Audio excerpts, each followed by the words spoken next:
पृथ्वी की आंतरिक बनावट पढ़ रहे हैं हम। पृथ्वी की आंतरिक बनावट के अंतर्गत पहला वीडियो, इसके बाद ये दूसरा वीडियो है।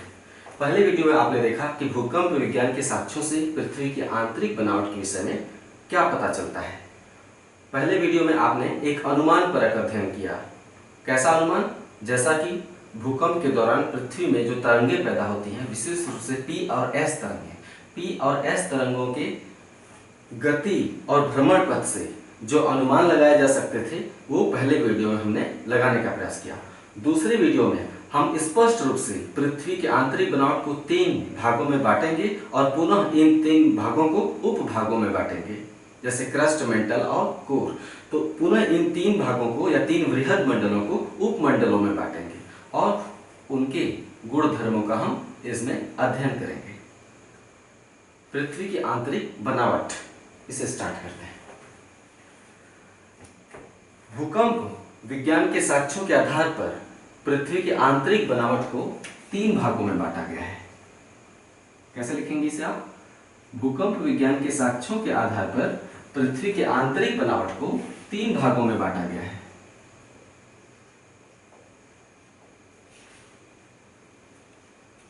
ये 3 भाग कौन से हैं? एक क्रस्ट, दूसरा मैंटल, तीसरा कोर। ठीक है, क्रस्ट, मैंटल और कोर। और पुनः इन 3 वृहद मंडलों को, इन 3 वृहद मंडलों को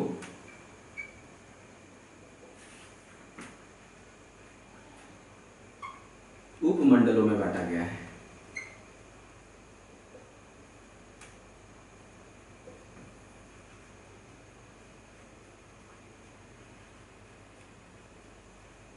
पुनः इन 3 वृहद मंडलों को उपमंडलों में बांटा गया है।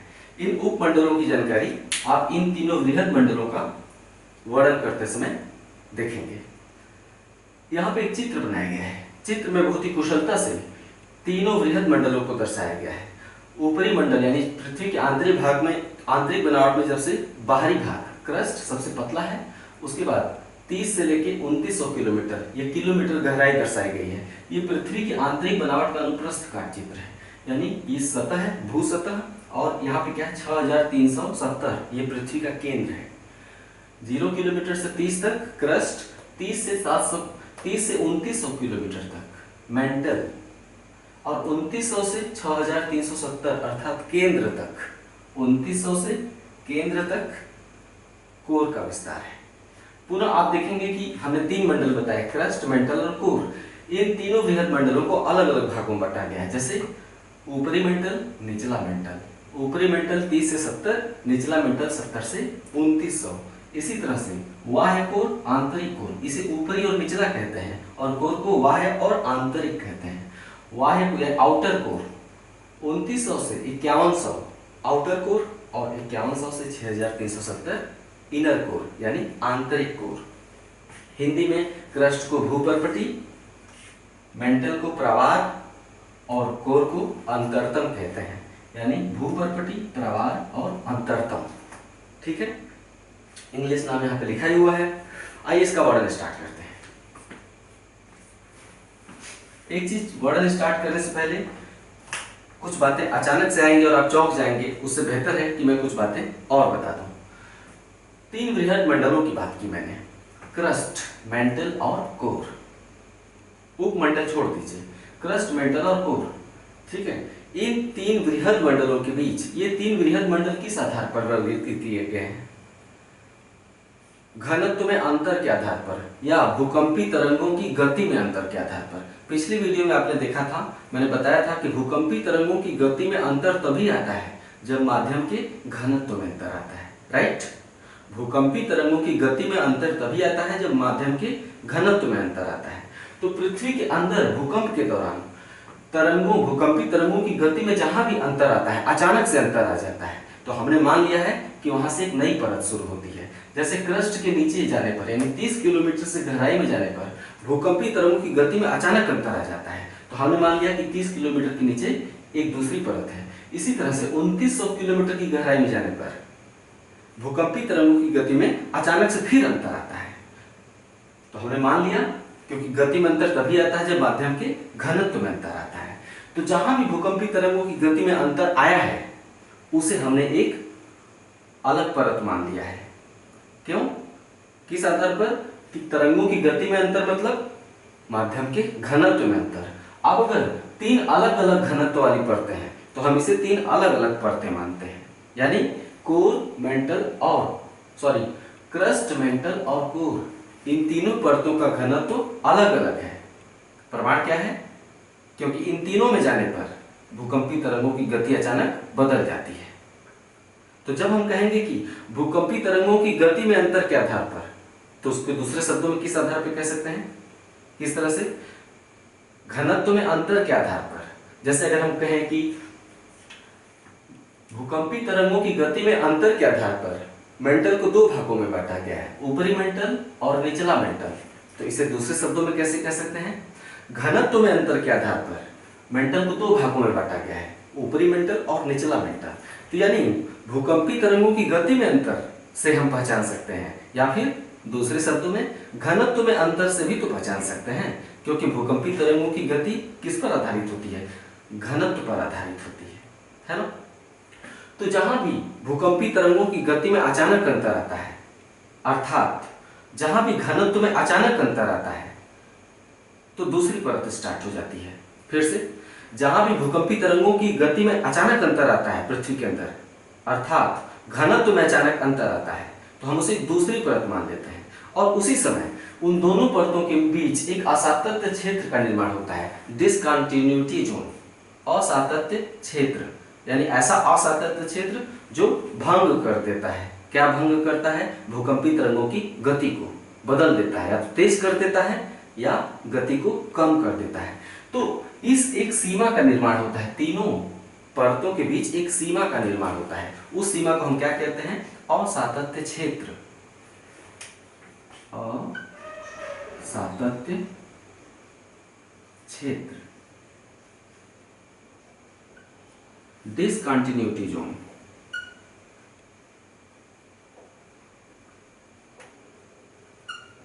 ठीक है, असातत्य क्षेत्र अर्थात डिसकंटिन्यूटी जोन, हिंदी में से असंबद्धता को कहते हैं। असंबद्धता, असातत्य क्षेत्र या असंबद्धता। तो इस तरह से कुल 4 असंबद्धता का नाम लूंगा मैं, जो कि जैसे ही दूसरी परत स्टार्ट हो जाती है तो दो परतों के बीच में एक असातत्य क्षेत्र पाया जाता है। जैसे मोहो असातत्य क्षेत्र, गुटेनबर्ग असातत्य और लेहमैन असातत्य। असातत्य क्षेत्र अथवा असंबद्धता, मोहो असंबद्धता, गुटेनबर्ग असंबद्धता और लेहमैन असंबद्धता, ये कहाँ पाए जाते हैं? दो परतों के बीच में जो सीमा है, दो मंडलों के बीच में जो सीमा है वहां पर पाए जाते हैं। उत्तर लिखने के दौरान आप इन सीमाओं का कुशलतापूर्वक उल्लेख कर देंगे तो नंबर अच्छे मिलेंगे। इन छोटी छोटी बातों का जिक्र करने से नंबर अच्छे मिलते हैं। साथ ही चित्र को इस तरह से कुशलता से बना के लिख देंगे, पृथ्वी की आंतरिक बनावट का अनुप्रस्थ काट चित्र। तो आपको क्या लगता है, इसमें कुछ लिखने की विशेष जरूरत है? बिल्कुल है, लेकिन बहुत कम। हम तो कहते हैं कि आप उत्तर लिखने के दौरान अगर पूछे कि पृथ्वी की आंतरिक बनावट का वर्णन कीजिए, तो ये भूगोल है। भूगोल में वर्णन सबसे अच्छा क्या करता है? भूगोल में सबसे अच्छा वर्णन चित्र द्वारा किया जाता है। ये चित्र बना के आप एरो देके भी इन तीनों चित्रों के आगे, तीन परतों के आगे एरो देके भी अगर लिख देंगे कि इसका घनत्व ये है, इसमें ये खनिजें पाई जाती हैं, इसका घनत्व ये है, इसमें ऐसे ऐसी खनिजें पाई जाती हैं, और साथ ही नीचे और बाकी विशेषताएं भी अगर आप एरो देके लिख लें, बाकी विशेषताएं मैं आगे अभी बताऊंगा। आप अगर तीर यानी एरो देके भी विशेषताओं को अगर संक्षेप में लिख देना समय के अभाव में, तो नंबर बुरा नहीं मिलेगा। आइए इन तीन परतों को अलग अलग समझते हैं। तो भूकंप विज्ञान के साक्ष्यों के आधार पर पृथ्वी की आंतरिक बनावट को, हमने थोड़ी देर पहले जो लिखवाया वो फिर बोल रहा हूँ, पृथ्वी की आंतरिक बनावट को 3 वृहद भागों में बांटा गया है, क्रस्ट, मेंटल और कोर। और पुनः इन 3 वृहद मंडलों को उपमंडलों में बांटा गया है। पहला क्रस्ट, ठीक है, क्रस्ट। अब क्रस्ट की विशेषताएं और गुणधर्म हम यहाँ पे देखेंगे। भू सतह से लेकर 30 किलोमीटर की गहराई तक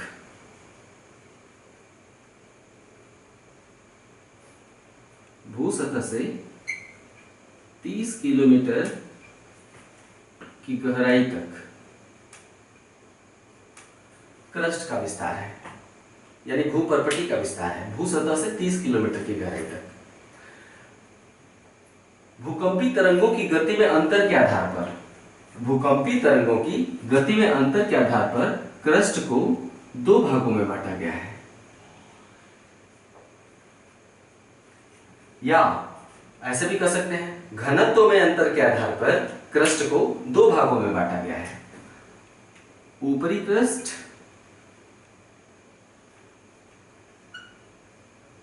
और निचला क्रस्ट।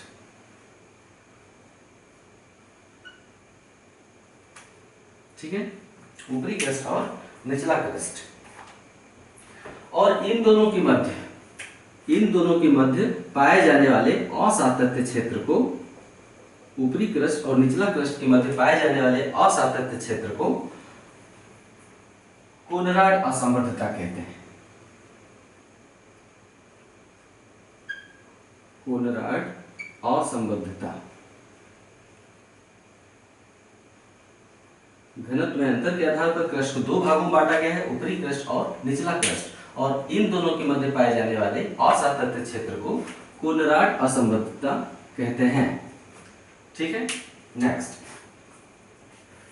महाद्वीपों और महासागरों पर क्रस्ट की मोटाई अलग अलग है। हमने एक एरो के माध्यम से यहाँ पे दर्शाने का प्रयास किया है। महाद्वीपों और महासागरों पर क्रस्ट की मोटाई अलग अलग है। महाद्वीपों पर क्रस्ट की मोटाई औसतन 40 किलोमीटर है, जबकि महासागरों पर, यानी यहाँ पर महासागरों की तली गहरी होती है ना, महासागर गहराई में स्थित होते हैं, तो महासागरों का जो क्रस्ट होता है वो अपेक्षाकृत पतला होता है, जबकि महाद्वीपों का क्रस्ट अपेक्षाकृत मोटा होता है। तो महासागरों और महाद्वीपों पर क्रस्ट की मोटाई में अंतर होता है। महाद्वीपों पर यह 40 किलोमीटर मोटी होती है क्रस्ट, और महासागरों पर यह 6 किलोमीटर होती है, यानी महासागरों पर क्रस्ट की मोटाई 6 किलोमीटर पाई जाती है। राइट, इस बात को आप लिख लेंगे। यहाँ पे इस चित्र को बनाएंगे ऐसे एरो देके, और ऐसे दर्शा देंगे जिस तरह से दर्शाया गया है महाद्वीपीय क्रस्ट, महासागरीय क्रस्ट, और उसी तरह से वर्णन में आगे शामिल कर लेंगे कि महाद्वीपों और महासागरों पर क्रस्ट की मोटाई में अंतर होता है। महाद्वीपों पर यह औसतन 40 किलोमीटर और महासागरों पर इसकी मोटाई 6 किलोमीटर पाई जाती है। नेक्स्ट, क्रस्ट में सिलिका और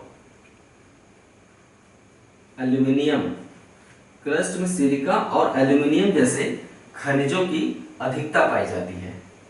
सिलिका और एल्यूमिनियम जैसे, इसलिए क्रस्ट को हम सियाल भी कहते हैं। क्रस्ट को आप क्या कहेंगे? सियाल। इन दोनों को मिला देंगे तो सियाल बनेगा। ठीक है,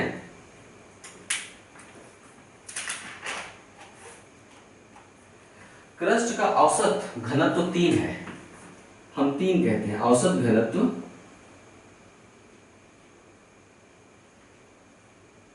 3 है। 3 का मतलब क्या होता है? 3 ग्राम प्रति घन सेंटीमीटर। 3 ग्राम प्रति घन सेंटीमीटर, यह है क्रस्ट का घनत्व। लेकिन दबाव के कारण निचली क्रस्ट का घनत्व अपेक्षाकृत अधिक है। ठीक है, दबाव के कारण निचली क्रस्ट का घनत्व अपेक्षाकृत अधिक पाया जाता है। यह हो गया क्रस्ट। क्रस्ट के बारे में संपूर्ण जानकारी। आइए मेंटल को देखते हैं, मेंटल और उसके उपमंडलों को।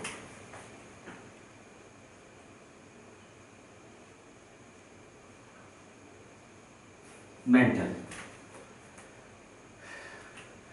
क्रस्ट के निचले आधार पर, पहले हम बोल लें फिर लिखवाते हैं। क्रस्ट के निचले आधार पर, क्रस्ट का निचला आधार कहाँ है? 30 किलोमीटर गहराई में है ना? तो क्रस्ट के निचले आधार पर भूकंपी तरंगों की गति में अचानक वृद्धि हो जाती है। आगे जाने का मतलब है वृद्धि, इसको आप ऐसे समझेंगे। क्रस्ट के निचले आधार पर भूकंपी तरंगों की गति में अचानक वृद्धि हो जाती है, जिससे क्रस्ट और मेंटल के मध्य, मेंटल 30 से 2900 तक है, जिससे क्रस्ट और मेंटल के मध्य एक असातत्य क्षेत्र का निर्माण हो जाता है। इसे हम मोह असंबद्धता कहते हैं। मोह असातत्य क्षेत्र देखिए 30 किलोमीटर की गहराई पर इसे बनाया गया है। फिर से बोल रहे हैं, क्रस्ट के निचले आधार पर भूकंपी तरंगों की गति में अचानक वृद्धि हो जाती है, जिससे क्रस्ट और मेंटल के मध्य एक असातत्य क्षेत्र का निर्माण होता है। इसे मोह असंबद्धता कहते हैं। ठीक है। मेंटल का विस्तार 30 किलोमीटर से लेकर 2900 किलोमीटर तक है। दूसरे शब्दों में मोह असंबद्धता से लेकर, है ना, मोह असंबद्धता 30 किलोमीटर पर पाई जाती है। मोह असंबद्धता से लेकर 2900 किलोमीटर की गहराई तक मेंटल का विस्तार है। घनत्व में अंतर के आधार पर मेंटल को भी दो भागों में बांटा गया है, अथवा भूकंपी तरंगों की गति में अंतर के आधार पर मेंटल को भी दो भागों में बांटा गया है, ऊपरी मेंटल और निचला मेंटल। ऊपरी मेंटल 30 किलोमीटर से 700 किलोमीटर, निचला मेंटल 700 किलोमीटर से 2900 किलोमीटर की गहराई तक। मेंटल में सिलिका और मैग्नीशियम जैसे खनिजों की अधिकता पाई जाती है। मेंटल में सिलिका और मैग्नीशियम जैसे खनिजों की अधिकता पाई जाती है, इसलिए मेंटल को हम सीमा भी कहते हैं। सीमा यानी क्रस्ट को सियाल और मेंटल को सीमा कहा जाता है। संपूर्ण पृथ्वी का 68% द्रव्यमान, यहां से लेकर यहां तक 30 किलोमीटर से लेकर 2900 किलोमीटर की बात कर रहा हूं। संपूर्ण पृथ्वी का 68% द्रव्यमान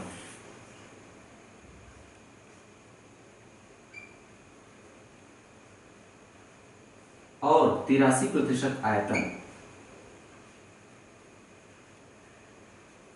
मेंटल में पाया जाता है। ठीक है, ये हो गया मेंटल की जानकारी। इसे हम फिर से बोल रहे हैं आपके लिखने के लिए। क्रस्ट के निचले आधार पर भूकंपी तरंगों की गति में अचानक वृद्धि हो जाती है, जिससे क्रस्ट और मेंटल के मध्य एक असातत्य क्षेत्र का निर्माण होता है। इसे हम मोह असंबद्धता कहते हैं। घनत्व में अंतर के आधार पर मेंटल को भी दो भागों में बांटा गया है, ऊपरी मेंटल और निचला मेंटल।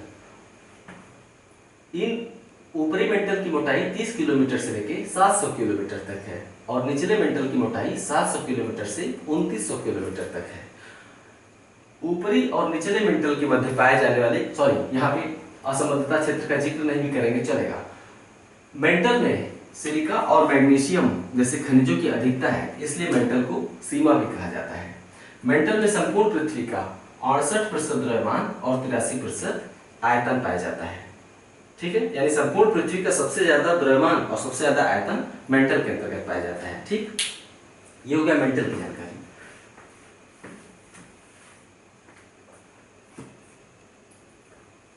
आइए कोर के बारे में देखते हैं।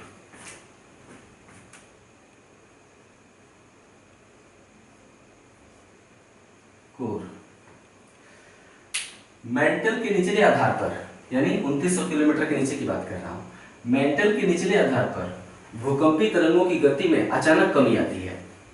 गति ये देखिए, क्रस्ट के निचले आधार पर भूकंपी तरंगों की गति बढ़ती है और फिर यहाँ पर मेंटल में गति बराबर रहती है, मतलब बढ़ती नहीं है, जितनी बढ़ चुकी है उतनी ही रहती है ना।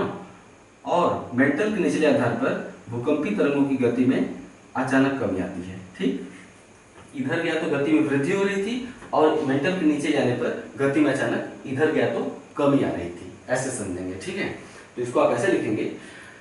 कोर का विवरण में दे रहा हूं। मेंटल के निचले आधार पर भूकंपी तरंगों की गति में अचानक कमी आ जाती है, जिससे मेंटल और कोर के मध्य एक असातत्य क्षेत्र का निर्माण होता है, जिसे हम गुटेनबर्ग असंबद्धता कहते हैं।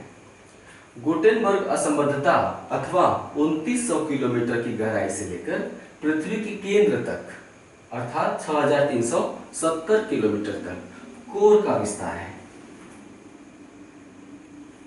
गुटेनबर्ग असंबद्धता से लेकर पृथ्वी के केंद्र तक कोर का विस्तार है। घनत्व में अंतर के आधार पर कोर को भी दो भागों में बांटा गया है, ऊपरी कोर और बाह्य कोर। कोर को भी दो भागों में बांटा गया है, बाह्य कोर और आंतरिक कोर।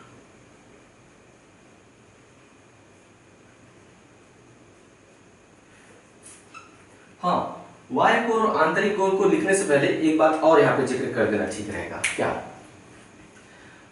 इस गुटेनबर्ग सीमा के सहारे घनत्व में अत्यधिक परिवर्तन हो जाता है। गुटेनबर्ग सीमा के सहारे घनत्व में अचानक परिवर्तन हो जाता है। जहां इस सीमा के ऊपर मेंटल का घनत्व 5.5 है, जहां इस सीमा के ऊपर मेंटल का घनत्व 5.5 है, वहीं इस सीमा के नीचे बाह्य कोर का घनत्व 10 हो जाता है। घनत्व मतलब 5.5 या 10 ग्राम प्रति घन सेंटीमीटर। ठीक है। गुटेनबर्ग सीमा के सहारे घनत्व में अचानक परिवर्तन होता है। जहां इस सीमा के ऊपर मेंटल का घनत्व 5.5 है, वहीं इस सीमा के नीचे बाह्य कोर का घनत्व 10 हो जाता है। अब आप लिखेंगे घनत्व में अंतर के आधार पर कोर को भी दो भागों में बांटा गया है, बाह्य कोर और आंतरिक कोर, और इन दोनों के मध्य पाए जाने वाले असातत्य क्षेत्र को लेहमैन असंबद्धता कहते हैं। ठीक है, यह है लेहमैन असंबद्धता। कोर में निकेल और फेरस जैसे खनिजों की अधिकता है। निकेल और फेरस जैसे खनिजों की अधिकता है, इसलिए हम कोर को नीफे भी कहते हैं। यानी सियाल, सीमा और नीफे। क्रस्ट को सियाल, मेंटल को सीमा और कोर को नीफे। निकेल और फेरस जैसे खनिजों की अधिकता है, इसलिए कोर को हम नीफे भी कहते हैं। चूंकि इन दोनों खनिजों का घनत्व, इन दोनों खनिजों का घनत्व और भार अधिक है, इन दोनों खनिजों का घनत्व और भार अधिक है, इसलिए कोर अपने आयतन की अपेक्षा अधिक भारी है।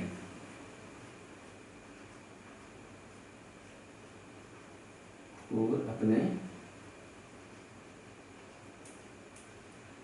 आयतन की अपेक्षा अधिक भारी है।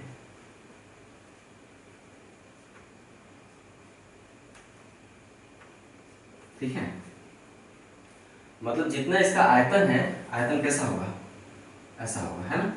ये होगा इसका आयतन, गोल गोल चारों तरफ अगर बना देंगे तो चूंकि निकेल और फेरस जैसे खनिज, इनका घनत्व और भार अधिक होता है, इसलिए कोर अपने आयतन की अपेक्षाकृत अधिक भारी होता है। ठीक है। कोर में केंद्र की तरफ जाने पर घनत्व बढ़ता जाता है। जैसे जैसे कोर में आप केंद्र की तरफ जाएंगे, घनत्व बढ़ता जाता है। पृथ्वी के केंद्र का घनत्व 13.6 पाया जाता है। 13.6 ग्राम प्रति घन सेंटीमीटर। नीचे जाने पर घनत्व बढ़ता जाता है और पृथ्वी के केंद्र का घनत्व 13.6 ग्राम प्रति घन सेंटीमीटर हो जाता है। पृथ्वी के केंद्र में जाने पर घनत्व के साथ साथ तापमान भी बढ़ता चला जाता है। जैसे जैसे घनत्व बढ़ेगा, निश्चित रूप से ऊपर से नीचे की ओर दबाव बढ़ रहा है ना। तो घनत्व बढ़ने के साथ साथ तापमान भी बढ़ता चला जाता है। पृथ्वी के केंद्र का तापमान 5500 डिग्री सेल्सियस पाया जाता है। केंद्र का तापमान 5500 डिग्री सेल्सियस पाया जाता है। इतने अधिक तापमान के कारण यहाँ सब कुछ तरल अवस्था में होना चाहिए। इतने अधिक तापमान के कारण पृथ्वी के केंद्र में सब कुछ तरल अवस्था में होना चाहिए, लेकिन इसके बावजूद घनत्व की अधिकता के चलते कोर ठोस की तरह व्यवहार करता है। फिर से बोल दूं, इतने अधिक तापमान के चलते, कितने तापमान 5500, इतने अधिक तापमान के चलते हमने शुरू से कैसे बताया कि पृथ्वी के केंद्र की तरफ जाने पर घनत्व बढ़ता जाता है। घनत्व कितना है केंद्र का, 13.6 ग्राम, और घनत्व के साथ साथ नीचे जाने पर तापमान भी बढ़ता जाता है। तापमान कितना है, 5500 डिग्री सेल्सियस। इतने अधिक तापमान के कारण कोर तरल अवस्था में होना चाहिए। मैं पृथ्वी के कोर की बात कर रहा हूं, है ना। लेकिन इसके बावजूद कोर ठोस की तरह व्यवहार करता है, क्योंकि घनत्व काफी इसका अधिक है। घनत्व इतना अधिक है, दबाव इतना अधिक है कि ये ठोस की तरह व्यवहार करता है कोर। ठीक है, ये हो गया पृथ्वी का कोर, मेंटल और पृथ्वी का क्रस्ट, मेंटल और कोर। जितनी बातें मैंने बताई उन सबको आप नोट्स बनाते समय, जब दूसरी तीसरी बार आप वीडियो को देखेंगे तो नोट्स बनाते समय उसे बेहतर ढंग से लिख लीजिएगा, है ना। पहली बार में हम पहले वीडियो में ही बताए थे कि मेरे पहले वीडियो को वीडियो को जब पहली बार देखिए तो सिर्फ समझिए, उसे जब आप दूसरी तीसरी बार देखेंगे तो कुशलतापूर्वक लिख लेंगे, जब एक बार समझ चुके रहेंगे तो। फिलहाल वीडियो को आप अनलिमिटेड बार देख सकते हैं, इसको देखने की कोई सीमा नहीं है, चाहे जितनी बार आप इसे रिवाइज करके देख सकते हैं, नोट्स बना सकते हैं। हालांकि आपको एक निश्चित, जब मैं सिलेबस कवर कर चुकूंगा, है ना, सिलेबस को जब एक दूरी तक मैं चला जाऊंगा सिलेबस कवर करते करते, जैसे उदाहरण के लिए भूगोल प्रश्न पत्र का पहला खंड, है ना, तो सेक्शन ए जब कवर हो जाएगा तो मैं आपको किसी तरह से नोट्स उपलब्ध कराने का प्रयास करूंगा, वो मेरा काम है, ठीक है। आप इसी तरह से पढ़ते रहिए। हाँ, अगला वीडियो रहेगा महाद्वीपीय प्रवाह सिद्धांत, वेगनर महोदय का महाद्वीपीय प्रवाह सिद्धांत, जिसके अंतर्गत वेगनर ने बताया कि महाद्वीपों का अतीत काल में प्रवाह हो रहा है और ये प्रवाह अभी भी जारी है। तो उनके सिद्धांत को हम पढ़ेंगे, साथ ही उनकी सिद्धांत में जो कमियां हैं उसे भी हम समझेंगे कि महाद्वीपीय प्रवाह सिद्धांत में क्या क्या कमियां हैं।